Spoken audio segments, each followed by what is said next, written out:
Bonjour à tous, bienvenue sur le plateau de KTO pour cette nouvelle édition de Face aux chrétiens avec La Croix, Radio Notre-Dame et RCF.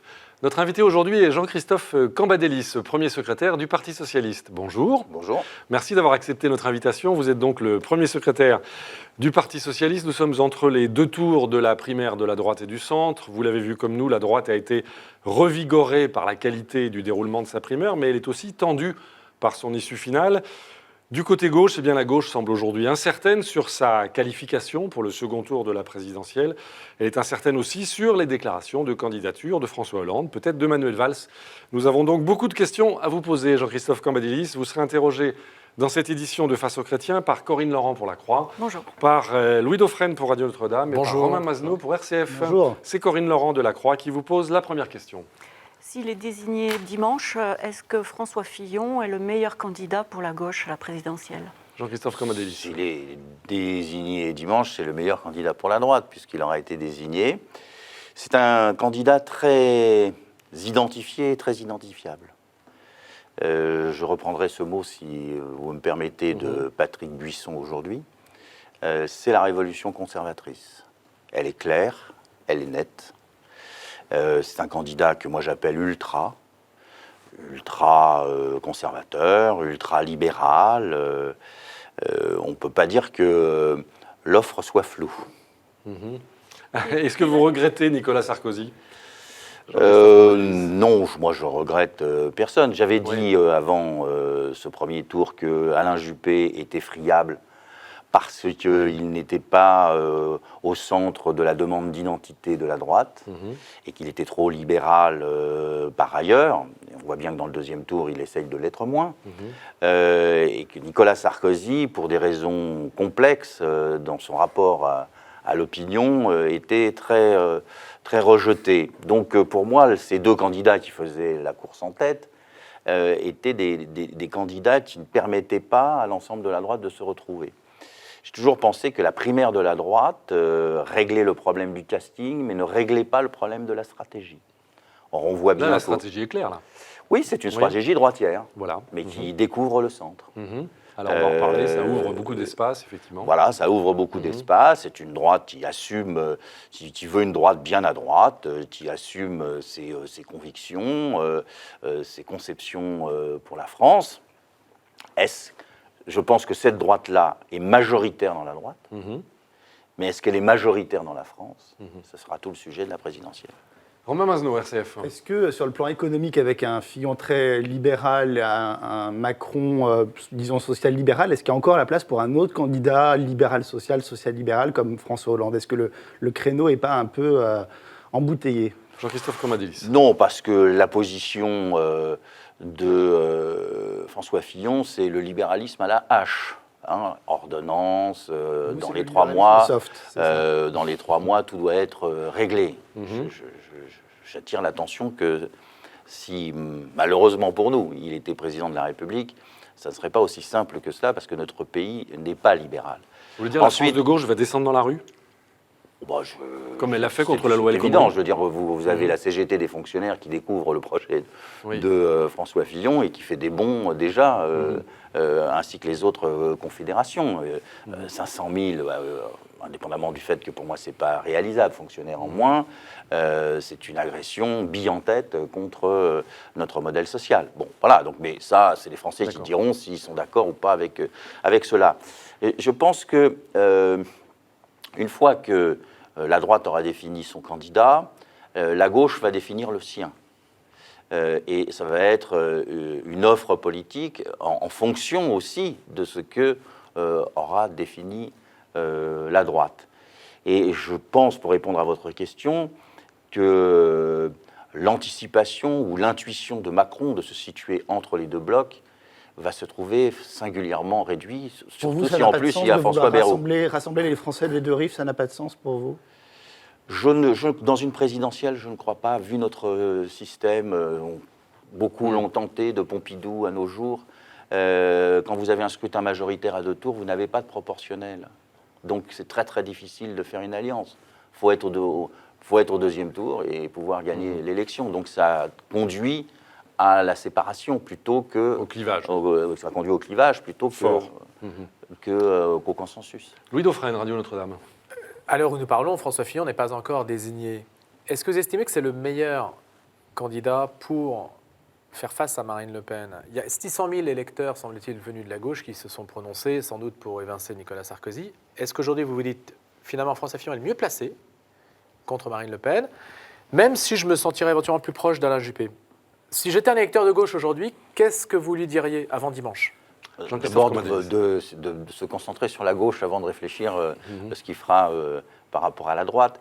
Mais je dirais que François Fillon ne réduit pas le Front National, mais sa posture extrême droitière bloque peut-être son déploiement.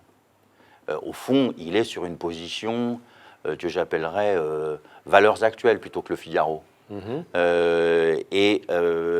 voit bien, d'ailleurs, c'est pour ça que Bouisson dit c'est une révolution conservatrice, c'est ce que toute la droite identitaire a voulu depuis des années. Alors, peut-être que cette position très Marion Maréchal Le Pen bloque le développement du Front National, mais qui restera extrêmement haut. A contrario, ça complique le mouvement de la gauche sur lui. Les électeurs de gauche avaient, à tort, à mon avis, décidé de soutenir Juppé par rapport à Sarkozy, parce qu'ils pensaient que Juppé permettait plus facilement à la gauche de venir face à Marine Le Pen. C'était un raisonnement politique. C'est ça. Enfin, ils l'ont fait. Mais bon, c'est ça ce qu'on appelle les électeurs stratèges. Voilà, les infiltrés. Bon, infiltrés, n'exagérons pas, mais bon, non, même pas, qui ont une conception, faire blocage à Sarkozy et au Front National. Aujourd'hui, se retrouve avec une offre politique qui n'est pas du tout celle qu'il souhaite. D'abord, pour ces électeurs-là, très sensibles aux questions de société, puisque c'est pour ça qu'ils sont contre le Front National. François Fillon, c'est quand même quelqu'un qui affirme des valeurs, des principes, une conception de la France qui est pas du tout la leur. Donc, si je peux intellectuellement trouver que François Fillon, très à droite, bloque un peu la dynamique. Par contre, donc du FN, du FN, pardon. Par contre, au deuxième tour, il rend compliqué, s'il était au deuxième tour, le mouvement de la gauche vers François Fillon. Alors, quel conseil vous donnez aux électeurs de gauche? Eh bien, de mettre le candidat socialiste au deuxième tour de la présidentielle, comme ça, ils n'auront pas de sujet et non pas de problème de désistement. Corinne Laurent. Et donc, dans ce contexte, souhaitez-vous que François Hollande soit candidat? Alors, la question. Vous savez, moi, j'ai pris position pour François Hollande dès le mois de mars. Et là, aujourd'hui, comme je suis premier secrétaire, que la haute autorité m'a déjà rappelé à l'ordre, je n'en rajoute pas trop sur le sujet. Je pense que le président de la République doit réfléchir à la fois aux possibilités de se présenter à la présidentielle, évidemment, mais surtout la question qui est posée, c'est un nouveau quinquennat, pourquoi faire? En fonction de la situation telle qu'elle s'ouvre, qui est à la fois une situation dangereuse sur le plan national, parce qu'on voit le Front National là présent, aux alentours de 30%, campant sur les frontières de la République, d'un certain point de vue, et un paysage politique qui est très déstructuré, fragmenté, on pourrait même dire décomposé dans chacune des familles politiques. Donc, est-ce qu'on laisse cette situation s'installer, qui est l'expression française d'une situation européenne et dans le monde occidental de radicalisation d'un nationalisme plus ou moins xénophobe, d'un national-populisme plus ou moins xénophobe? Et qu'est-ce qu'il propose au pays? Quel chemin il propose au pays? Je pense qu'avant de dire « je suis candidat », on ne peut pas être candidat pour être candidat. On ne peut même pas être candidat parce qu'on a des bons sondages ou des mauvais sondages. On ne doit pas être candidat parce qu'on est président sortant. Il faut être candidat parce qu'on a quelque chose à dire au pays, un enjeu à présenter. Donc, je crois qu'il est dans la phase de réflexion. Il avait dit, depuis le début, qu'il ne se prononcerait pas, en fin de compte, avant la fin de la primaire de la droite. Je crois que ça a compté énormément dans sa réflexion. Maintenant, c'est là, c'est dans 3 jours, et après, on verra bien.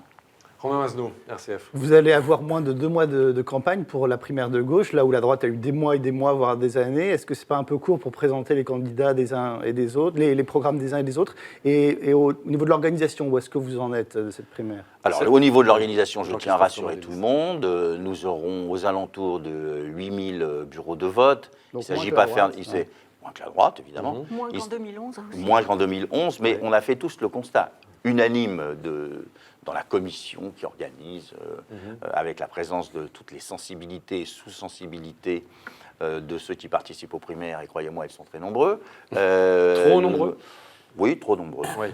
Nous avons fait la constatation que ce n'est pas dans l'inflation de bureaux de vote qu'on aurait le résultat, puisqu'on avait un petit peu moins de 10 000 bureaux de vote la dernière fois, et il y a des bureaux de vote où il y a eu 20 votants ou 30 votants qui ne servent strictement à rien. Vaut mieux concentrer les bureaux de vote là où il y a un électorat de gauche pour qu'ils viennent voter, plutôt que de les mettre partout sur le territoire pour dire c'est formidable, on a tout couvert, mais qui ne servent à rien, qui déportent nos scrutateurs et les hommes et les femmes qui vont tenir ces bureaux de vote. Donc, on aura ce qu'il faut. On va sortir un 4 pages de présentation à plusieurs millions d'exemplaires. On a déjà tout un dispositif pour Twitter, pour Facebook, pour les réseaux sociaux. Et nous avons l'impression, peut-être à tort, que les médias vont en parler. Et donc, pour l'instant, ce n'est pas le cœur de la réflexion, mais ça viendra très très vite. Et vous inviterez les uns et les autres.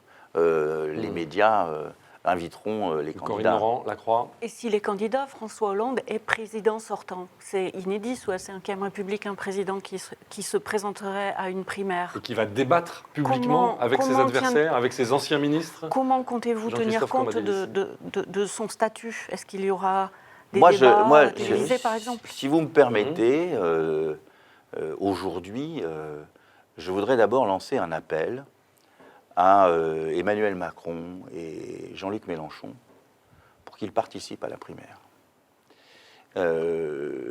C'est nécessaire, vu les enjeux, vu la révolution conservatrice portée par Fillon, vu la menace du Front National, qu'il y ait un débat au sein de toutes les gauches. Mais Macron dit Et qu'il que- n'est pas que d'un seul camp, qu'il n'est Ailleurs. pas, son camp n'est pas la gauche. Il vous a mais déjà ailleurs, répondu oui. par la négative, Jean-Christophe Cambadélis. Je réinsiste. Vous insistez. J'insiste. Ouais. Pourquoi? Parce Emmanuel que revient. j'observe que Emmanuel Macron se veut un peu de gauche, mais sans être tout à fait à droite entre les uns et entre les autres, mais que tous ceux qui le soutiennent à cette étape, tous, par une personnalité, tous, sont de gauche. Ce sont des députés socialistes. Bon, sont des députés Ou des socialistes. élus, ouais. Ils n'ont pas envie de passer à droite. Mhm. Donc, ils vont se trouver dans des difficultés. Vous les exclurez, les personnalités socialistes? Bien sûr, c'est les statuts. Ils le Gérard savent. Collomb, le maire de Lyon, par exemple. Bien sûr, c'est c'est les clair. statuts. Ouais. On ne peut pas soutenir un autre candidat que celui choisi par le Parti socialiste. Bon, c'est les D'accord. statuts, je ne peux pas faire autrement. Donc, pour cela, il devrait faire œuvre de charité, si vous me permettez, et participer à la primaire. Il ferait venir vraisemblablement un certain nombre d'électeurs qui le suivent aujourd'hui. Mais je dis la même chose pour Jean-Luc Mélenchon. Aujourd'hui, le seul objectif de Jean-Luc Mélenchon, c'est de passer devant le Parti socialiste. Mais ça n'intéresse que qui? Que ceux qui sont dans un conflit avec le Parti socialiste. Qui sont nombreux. Mais ils sont nombreux. Les déçus du Parti Mais socialiste. il y en sont a nombreux. tout autant qui sont Oui. au Parti socialiste et qui ne veulent pas de Jean-Luc Mélenchon. Donc, si nous continuons comme cela, nous serons éliminés. Et pas au deuxième tour de l'élection présidentielle. Donc avant de dire le président de la République, sous la Ve République, ne doit pas se présenter aux primaires, fixons le périmètre et essayons de faire en sorte qu'il n'est pas trop tard. Il reste 20 jours. Moi, je lance un appel solennel à Emmanuel Macron et à Jean-Luc Mélenchon. C'est le destin de la France, c'est le destin de la République qui est en jeu. Ça nécessite quand même de participer à une compétition loyale. et de faire en sorte que les citoyens choisissent. Sinon, la gauche ne sera pas au second tour. Pour vous, c'est clair. Sinon, on fera tout pour être au second tour, mais nous le risque partons est avec un important. boulet, même deux, de chaque côté, au pied. Une dernière question de Louis Dauphren, Radio Notre-Dame. J'ai vu qu'il y avait un candidat qui s'appelait Régis Passeriot, au nom des Passeriot, au nom des Poissons Roses. Des Poissons Roses. Vous pouvez nous en dire un mot? Pour l'instant, on ne l'a pas rencontré, mais il souhaiterait pouvoir participer à la primaire. Alors, moi, je dis très bien, la primaire de la gauche semble vouloir intéresser beaucoup de monde, puisque Nouvelle Donne aussi veut y participer, parce que les anciens amis de Jean-Pierre Chevènement, qui se sont séparés, parce que là aussi on est dans la fragmentation, voudraient y participer. Bon, je ne souhaite pas que ce soit une primaire où plus personne ne puisse s'exprimer. Vous voulez pas trop de monde quand même? Pas trop de monde quand même. Bon, alors on va discuter, on va voir comment on peut faire, mais si on est 10 ou 12 candidats, ce n'est plus une primaire. Là, ça pose vraiment un sujet. Très bien. Jean-Christophe Cambadélis, nous avons encore beaucoup de questions à vous poser sur la situation politique, mais aussi sur la question internationale. Restez avec nous dans quelques instants. Nous reprenons cette édition de Face aux chrétiens.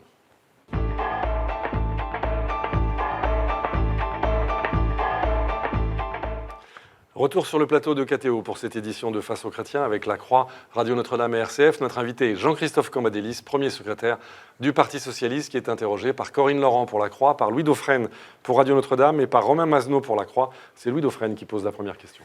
Vous avez dit que François Fillon était donc un candidat ultra-libéral, ultra-conservateur. Mais alors, dans l'hypothèse où il se retrouverait face à Marine Le Pen, je ne sais pas, si j'étais fonctionnaire et que j'étais à gauche, j'aurais presque plus intérêt à voter pour Marine Le Pen étatiste, plus que pour un Fillon libéral.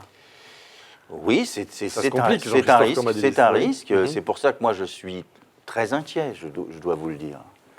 Parce qu'avec un Front National qui tutoie les 30%, même si, encore une fois, il peut être bloqué dans sa dynamique par une offre politique de proximité, presque, le deuxième tour m'inquiète. Car s'il y a un candidat de gauche qualifié, je ne vois pas la droite, vu son degré d'hostilité vis-à-vis de la gauche, faire mouvement vers ce candidat. Et vu le programme de la droite, qui est, comme vous l'avez indiqué, violent sur un certain nombre de sujets, je ne vois pas les lourds bataillons de la gauche se déplacer. Donc dans les deux cas, vous êtes inquiet? Dans les deux cas, je suis inquiet. Et donc il faut prendre en compte cette situation. C'est pour cela que je pense qu'au fond, la bonne solution, c'est qu'il y ait un candidat de gauche et un candidat de droite qui s'affrontent au second tour. Parce que je suis inquiet du second tour.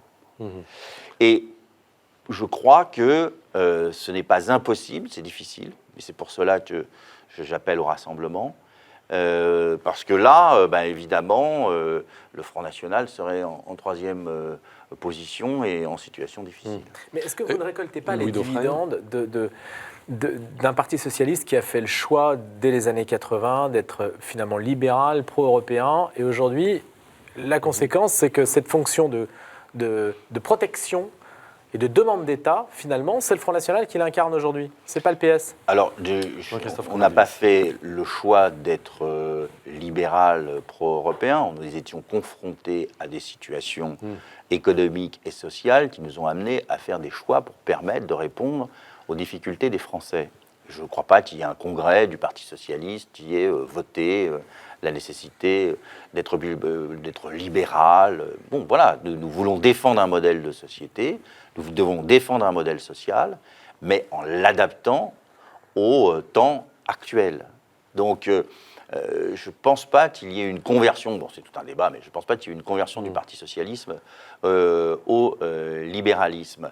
Après, tout le monde sait que le moteur du Front National, c'est la xénophobie, c'est pas l'étatisme, c'est pas la protection. C'est pas la protection, vous en êtes bien sûr. Non, c'est pas la protection.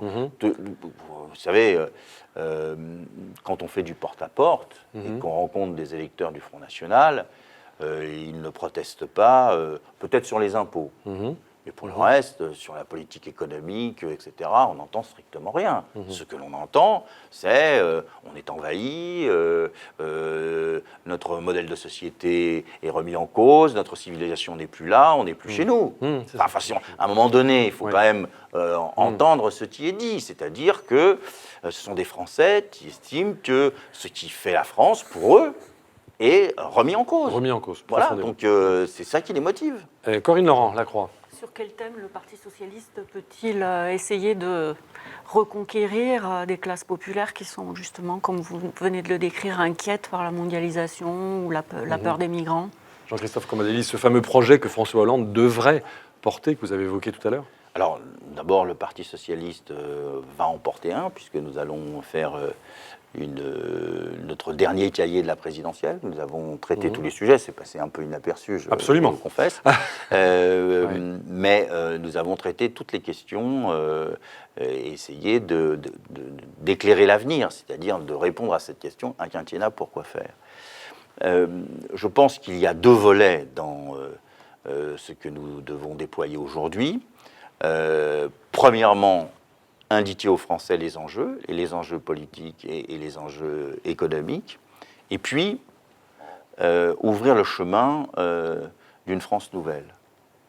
C'est parce que nous avons réussi à reconstituer les fondamentaux que l'on peut aujourd'hui avoir une France qui soit plus efficace, plus juste, plus redistributive, plus écologiste.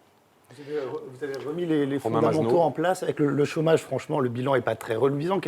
Quelles pourront être les promesses de la gauche à la présidentielle? Il faut tout remettre à plat, le CICE, le pacte de responsabilité, les contrats de génération, etc. Il faut tout remettre à plat? Écoutez, moi je pense que vous verrez que le bilan économique et social est meilleur que l'on dit. Si on prend d'ailleurs l'étude de l'INSEE d'il y a quelques jours, qui a été fort peu médiatisée, elle est très claire là-dessus. On va voir les chiffres du chômage de ce mois-ci, on les attend, mais on a une situation qui est meilleure, mais elle n'est pas perçue. Je suis d'accord avec vous. On est entre deux, c'est ça que vous dites. Voilà, c'est-à-dire que les résultats ne sont pas perçus comme positifs. Bon, pourquoi? Parce qu'il y a beaucoup d'inégalités, parce qu'il y a beaucoup d'exclusions, et qu'en fin de compte, les Français nous posent la question, bon, peut-être que vous avez raison, que macroéconomiquement, ça va mieux, mais qu'est-ce qui va mieux pour moi?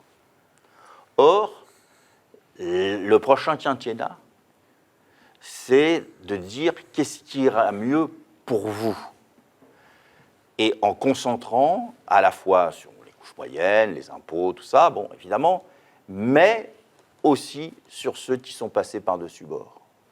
C'est-à-dire ces 8 millions de Français qui sont aujourd'hui exclus, pour tout dire, dans la relégation, et qui n'ont pas de perspective, et qui ne voient pas comment ils peuvent remonter à bord. C'est pour ça que la thèse de la cohésion sociale est une thèse fondamentale. Pour une fois, je me suis déclaré entièrement d'accord avec les évêques quand ils ont lancé leur appel. Je pense qu'ils sont en plein dans le mille de la grande contradiction française.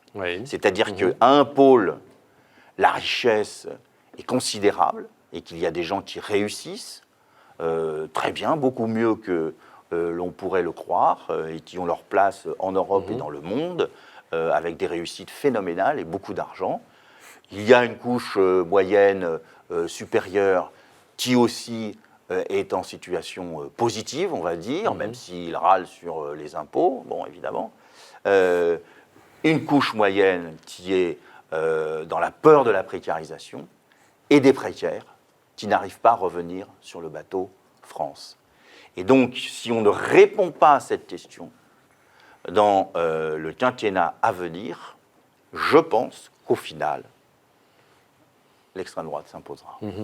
Corinne Laurent, Lacroix. Ça passe par quel type de mesures concrètes? La gauche ne va pas échapper à un débat sur le revenu universel, sur l'assurance chômage. Il va y avoir toutes sortes... là, on a été concentré sur des débats au sein de la droite, mais il va bien y avoir des débats au sein de la gauche. Alors, il y a toute une série de mesures. On ne peut pas les exposer ici. mais qui vise à remailler le tissu social. Faire en sorte que chacun puisse trouver, je ne dirais pas chaussure à son pied, mais la possibilité de retrouver le chemin de l'emploi.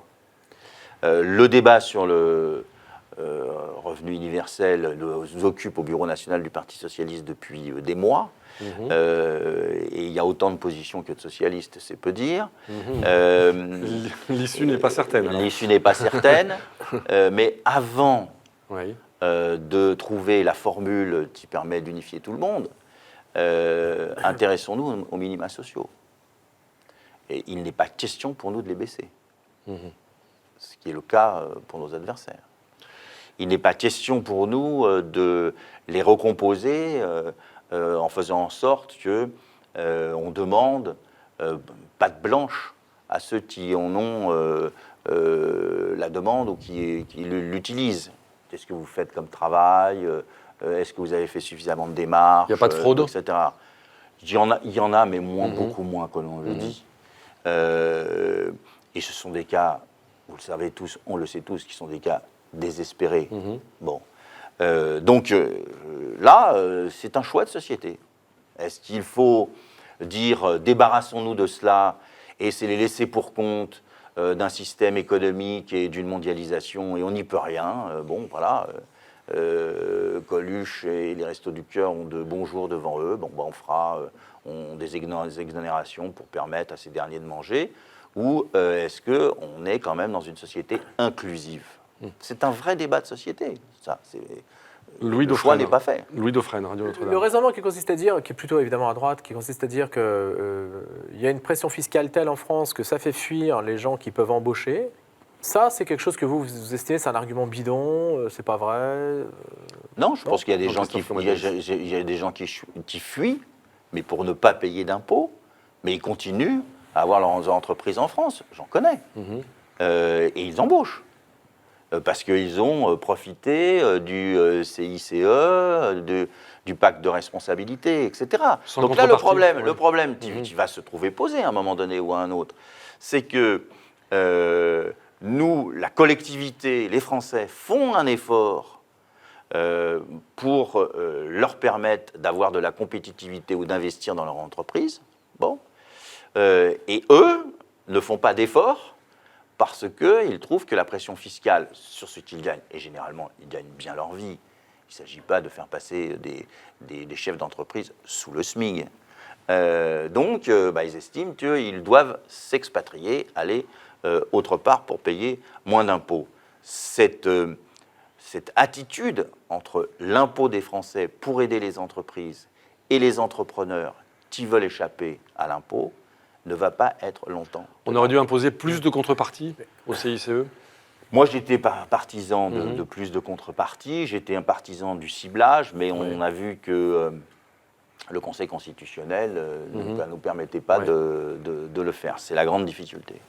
Romain Masneau, RCF. Est-ce que les atermoiements de la gauche sur Notre-Dame-des-Landes ne sont pas symptomatiques de la paralysie du gouvernement? Est-ce que la ZAD doit être évacuée et quand?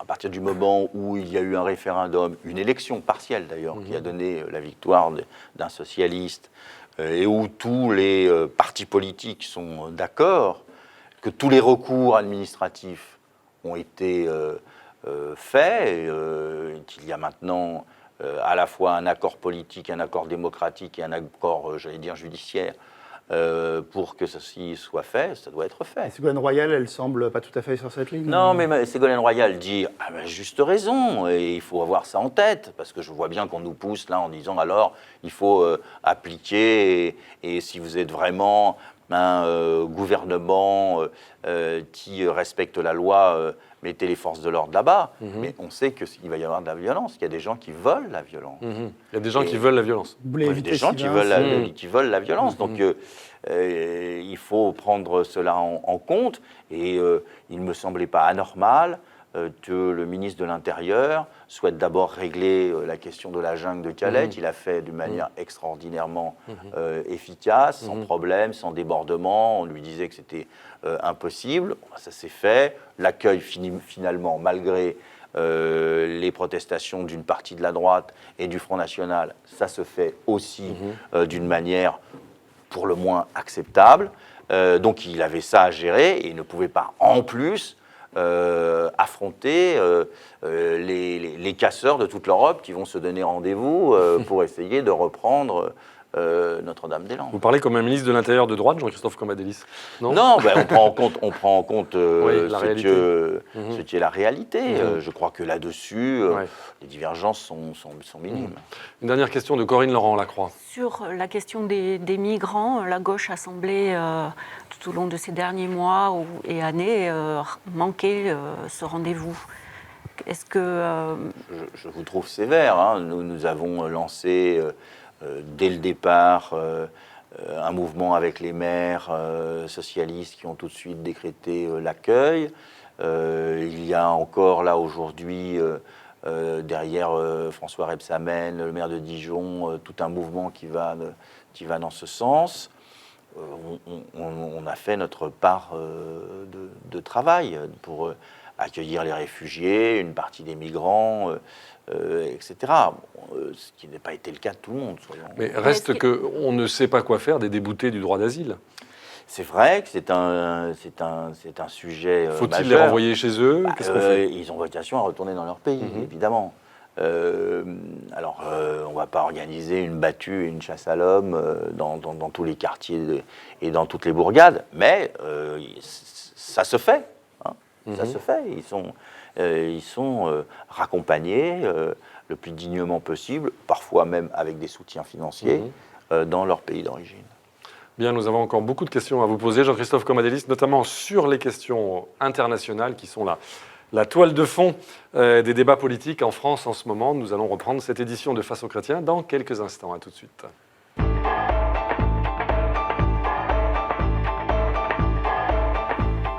Retour sur le plateau de KTO pour cette édition de Face aux chrétiens avec notre invité aujourd'hui, Jean-Christophe Cambadélis, premier secrétaire du Parti socialiste. Il est interrogé par Corinne Laurent pour La Croix, par Louis Dauphren pour Radio Notre-Dame et par Romain Mazenot pour RCF. C'est Romain Mazenot qui pose la première question. Est-ce que la politique étrangère souhaitée par François Fillon avec un dialogue renouvelé avec la Russie de Vladimir Poutine, est-ce que ça vous paraît conforme à la vocation de la France de parler avec tout le monde, en tout cas conforme peut-être à l'héritage gaulliste ?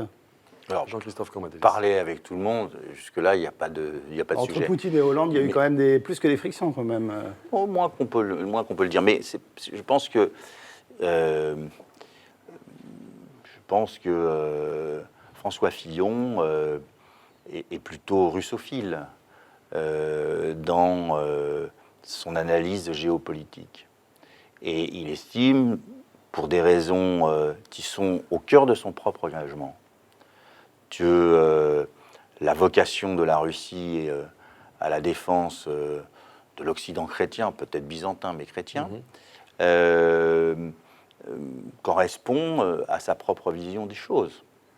Moi, je crois aux convergences d'idées, aux convergences stratégiques. Pas parce que M. Poutine comme ça, c'est parce qu'il partage une certaine analyse du monde.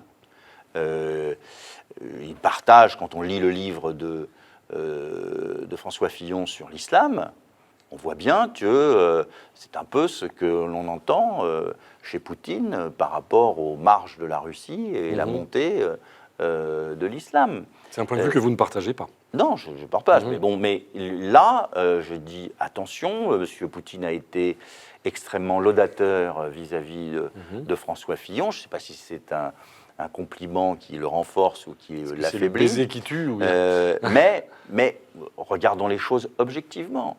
La Russie est un grand pays et M. Poutine pense que la Russie est une civilisation et qu'elle a quelque chose à dire dans le concert actuel du monde. Et en fonction de cela, il avance ses pièces.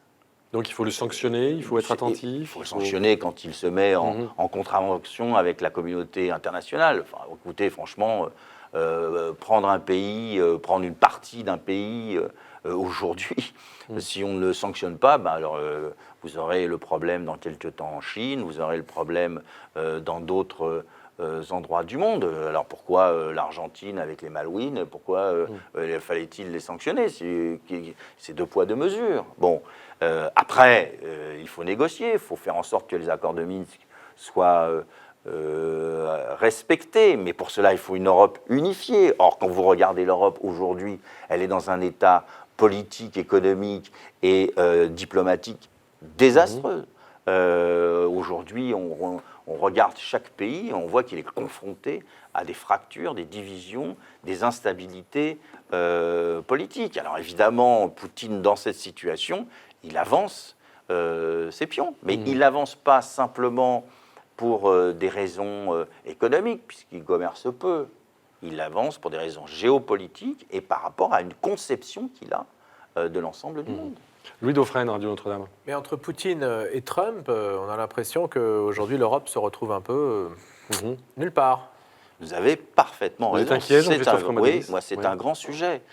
Parce que les Français doivent comprendre que il y a un monde qui est apolaire, c'est-à-dire qui n'a pas de centre, avec des puissances comme les États-Unis, comme la Chine, comme la Russie, mais comme l'Inde, comme l'Afrique du Sud ou autre, comme l'Afrique tout court. Et que dans ce monde, la France a une place considérable. C'est une des puissances, elle est au Conseil de sécurité, mais qu'elle n'a pas le rapport de force seule pour pouvoir maintenir les équilibres. Donc la question européenne est une question essentielle. Moi, c'est mon désaccord majeur, indépendamment de la xénophobie, mais majeur avec le Front National.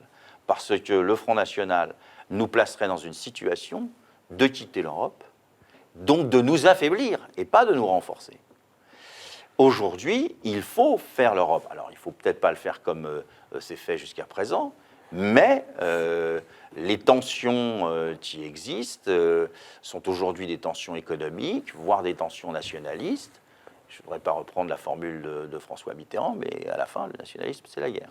Lorsque Alain Juppé était à votre place, il nous disait que la France court le risque de devenir l'un des États vassaux des grands empires. Et c'est une très belle formule. Je ne veux pas le dire trop fort parce que ça peut lui porter... mais au fond, Juppé, je ne crois pas qu'il ait en tête, peut-être, mais je ne crois pas, l'idée de renverser la table sur le plan électoral. Mais sa décision d'y aller est une décision par rapport à la France, dans son régime interne, parce qu'il pense que la politique de Fillon affaiblirait la France, mais c'est aussi, et beaucoup, ça compte beaucoup chez Juppé, une conception géopolitique. Et il trouve que Fillon est trop dans, on va dire, dans l'espace poutinien. Corinne Laurent-Lacroix. Vous l'avez souligné vous-même, la France détient un siège au Conseil de sécurité. La Grande-Bretagne, avec le Brexit, a un pas en dehors de l'Europe. Alors pourquoi est-ce qu'on n'a pas, d'une part, une position plus ferme, justement par rapport à ces deux gros blocs, États-Unis et Russie? Et par ailleurs, pourquoi est-ce qu'on ne porterait pas la voix des pays européens de façon plus concertée, peut-être, pour peser? Alors, on le porte de façon concertée, mais vous voyez bien que 26, 28 pays ont chacun leurs intérêts, leurs réflexions, leur place géopolitique. Un pays qui est à la frontière avec la Russie ne va pas être dans la même situation que le pays... que le Portugal. Et d'ailleurs, vous allez y voir, les Portugais, même socialistes, sont plus atlantistes que nos camarades sociodémocrates bulgares ou roumains. Parce que c'est la question de la place géopolitique est essentielle. Donc la France, elle a un rôle, et votre question est pertinente, car la France doit être indépendante pour pouvoir unifier. Elle ne peut pas être dans l'espace politique de Poutine ou dans l'espace politique de Donald Trump, voire de Barack Obama hier. Le seul moyen de pouvoir parler à tous et de trouver le point de convergence, l'intérêt général européen, c'est d'être indépendant. Oui, mais alors, aussi bien Nicolas Sarkozy que François Hollande nous ont remis et laissé dans l'orbite de l'OTAN et des États-Unis. Je l'ai regretté. Alors, il faut quelqu'un d'autre qui émerge, qui soit une forme de Gaulle. Oui, je pense que l'idée qu'il y avait, qui n'a jamais fonctionné, c'est qu'on rentre dans l'OTAN parce qu'on ne va pas avoir une position singulière qui nous empêche de peser sur le centre de gravité de l'OTAN, qui est devenu maintenant un espèce de machin, comme aurait dit le général de Gaulle, qui s'occupe de tout. Mais en contrepartie, on va faire le pilier européen de l'OTAN. Je pense que tout ceci va être remis en cause. Pourquoi ? À partir du moment où Poutine avance, parce que nous sommes faibles, et que de l'autre côté, Donald Trump s'enferme parce qu'il ne veut plus s'occuper de nous, la nécessité d'avoir un ensemble cohérent diplomatiquement et militairement va se faire sentir. Ça veut dire plus d'impôts. Un ensemble européen. Pardon ? Ça veut dire plus d'impôts pour payer sa sécurité.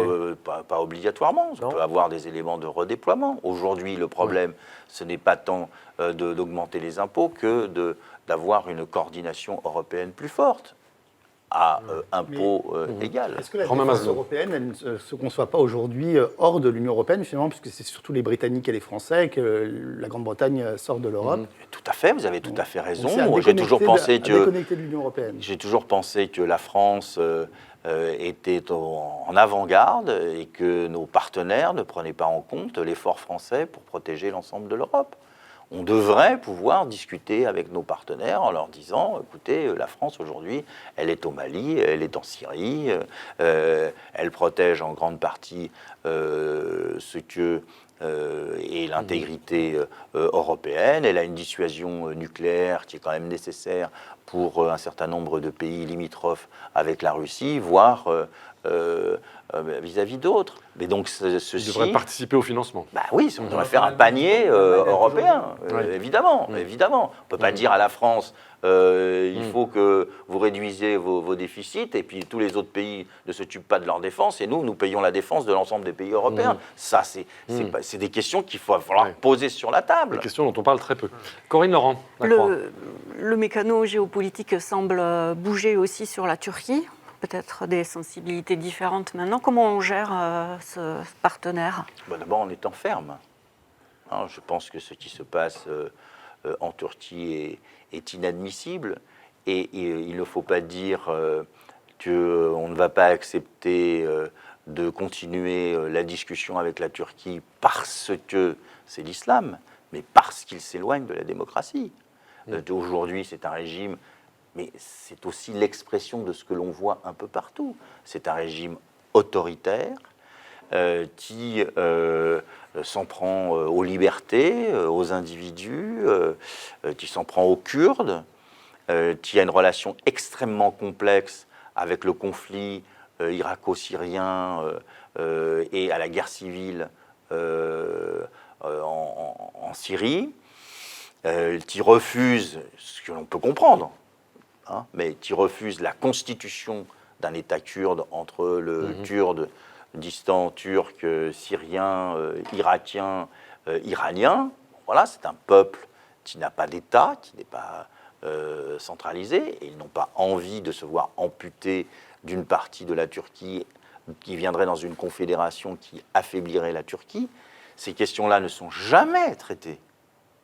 On fait comme si ça n'existait pas. Ça existe en Turquie, mais en attendant, face à cette difficulté, ils ont fait une alliance stratégique avec les Russes, qui a le retournement depuis le début, et ils sont aujourd'hui un facteur non pas qui facilite la paix dans cette partie du monde, mais qui la rend plus complexe. L'escalade de l'accord sur les migrants de mars dernier entre l'Union européenne et la Turquie, ça pose quand même cette question. Oui, ça pose cette question. Moi, je n'ai jamais été très enthousiaste de cet accord. Alors on me dira, oui d'accord, mais enfin si les Turcs ouvrent les vannes, ça vient par bateau, par train et par voiture, etc. Oui, mais les données du problème, ce n'était pas de dire aux Turcs, on vous donne de l'argent, vous les gardez, en contrepartie, vous avez une carte blanche pour faire ce que vous voulez. C'est la carte blanche que vous mettez. C'est la carte blanche qui pose un problème, pas l'accord avec la Turquie sur les migrants. Corinne Laurent, La Croix. Oui, dans les derniers points, quelle quel comportement doit-on avoir par rapport aux chrétiens d'Orient qui ont été les victimes de conflits? Que fait-on, Jean-Christophe Cambadélis? Il continue à fuir, Moyen-Orient. continue à être écrasé. Est-ce qu'il faut parler à Bachar el-Assad, comme disent certains de nos invités ici? Non, mais bon, qu'est-ce que vous voulez que fasse Bachar el-Assad? On parle avec lui, il dit oui, d'accord, mais je suis dans une situation où moi je suis dans le territoire alaouite et dans la partie la plus productive de la Syrie, le reste je m'en fous. Hein, je veux dire, bon, c'est lui qui a ouvert les prisons, c'est lui qui à chaque fois a bombardé quand il y avait des possibilités d'accord. C'est le gros argument des Russes, en disant nous on protège les chrétiens. Mais quelque part, la coalition internationale, en essayant de finir le plus rapidement possible avec le I, participe de cette protection. Je veux dire, aujourd'hui, on voit bien, les Irakiens sont en train de remonter vers Raqqa, petit à petit, ils prennent rue par rue Mossoul. Il y a sur place à la fois ce que l'on appelle des experts américains par euphémisme, et des experts français et des experts allemands, d'ailleurs. Donc c'est une bataille majeure dont personne ne parle. Hein. Moi, je me souviens des conflits au Vietnam où il y avait des reportages toutes les heures sur ce qui s'y passait, ou dans d'autres coins du monde. Là, on ne sait pas trop ce qui se passe, mais on voit bien que ça avance, la France participe, et je pense que on pourrait plus efficacement défendre les chrétiens d'Orient si on avait terminé avec le I. Au moins dans cette partie du monde. Alors une dernière question peut-être pour revenir à la boutique politique française, Jean-Christophe Cambadélis. Dans le fameux livre « Ce qu'un président ne devrait pas dire », on lit que le président Hollande demande d'une certaine façon, souhaite la dissolution du Parti socialiste ou peut-être la mutation du Parti socialiste. Vous en êtes le premier secrétaire. Quelle est votre lecture? Écoutez, lors du congrès de Poitiers, j'ai défendu une motion, ça peut paraître un peu désuet, mais enfin j'ai défendu une motion dans laquelle il y avait la thèse du dépassement du Parti socialiste. Pourquoi? Parce que j'estime que le Parti socialiste, en termes stratégiques, ne peut plus être sur la position qui était la sienne, alors qu'il y avait le bipartisme et qu'il fallait rassembler au deuxième tour. Là, il faut être au deuxième tour, donc il y a une question stratégique d'union dès le premier tour, donc il faut le dépassement du Parti socialiste.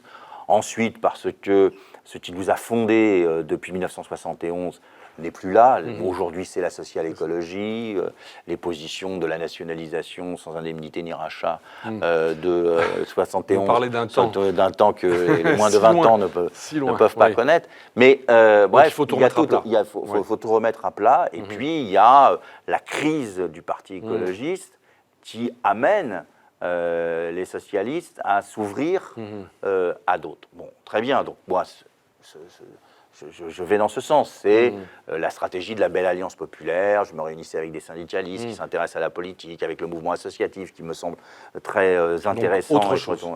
Et donc, il faut construire un nouvel espace. Comment s'appellera-t-il? Faut-il dire qu'il faut se faire arrêter? Bon, je ne crois pas. Faut-il se faire arrêter? Tout ça me semble un peu prématuré, puisque pour passer à autre chose, il faut que déjà la chose nouvelle soit construite. Très bien, on va arrêter là cette édition de Face aux chrétiens. Notre invité était Jean-Christophe Cambadélis. Vous parlez des écologistes. La semaine prochaine, notre invité sera François de Rugy, député écologiste de Loire-Atlantique et candidat à cette fameuse primaire de la gauche que nous avons longuement évoquée pendant cette édition de Face aux chrétiens, que vous pouvez retrouver naturellement sur les sites des partenaires, La Croix, Radio Notre-Dame, KTO et RCF. Merci à vous tous de votre fidélité. À la semaine prochaine.